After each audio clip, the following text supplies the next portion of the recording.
We often suffer more in imagination than we do in reality. Now, that's not to invalidate, people suffering in their everyday life, because there's definitely things that happen within the real reality that are traumatic and, you know, prove to be negative to who we are. But there are many things, in our day to day life that we choose to internalize inside of our head, and we allow it to replay on and on and on, playing this fake scenario where we, seek to lose everything we have now. And in that assumption, we gain nothing.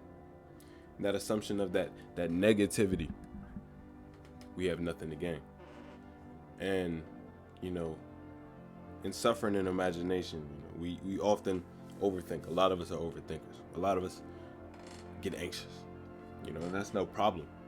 But it's when we, you know, separate our consciousness from our mind. It's when we allow our thoughts to become our reality and allow us to think that what we are thinking is the truth. It's the truth. And the reality of it is it's not. Just as easy as you can posit something negative in your mind, that imaginary suffering, you can posit something positive. You can posit, imaginary bliss, imaginary success, and you have more to benefit from that. If you're thinking of how you are successful, if you're thinking of, in your mind that you are successful, in your imagination, your thought processes in your mind will somewhat guide you towards getting to that success. Now, a lot of us think the negative stuff and we think, oh, I'm thinking it's going to help me out. Sometimes overthinking is good because it helps you, figure out how to get away from those negative circumstances, how to move away from the negativity. But our minds aren't necessarily wired like that. It's not like you can think of negativity and all of a sudden everything's going to be positive for you. It's not like you can think of, oh, how can I avoid this negative circumstance, and then it's just going to be positive. You could say, oh, I don't want to go here because this might happen, But just because you didn't go doesn't necessarily mean you got a positive thing. It's just flat level. Now, when you posit something positive in your head, oh, I want to go towards this positive thing, you're going to take steps towards it. And that's going to ultimately benefit who you are and however you want to, go towards your goals. So suffering in imagination is the same as early suffering. There's no point in suffering in your mind and in reality.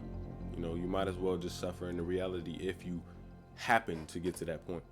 Now, I'm not saying don't be cautious to the external world. I'm not saying, ignore all the negative possibilities. I'm saying acknowledge them, let them pass. Until it's real, until it's happened, until it's solid, until it has a foundation, there's no point in acting upon it. You're acting upon a stimulus that is yet to come, and, it's different when you're like, oh, this is happening, it's going to lead to this. That's one thing. If you can draw conclusions and have real justification as to why you think this thing is going to happen, by all means.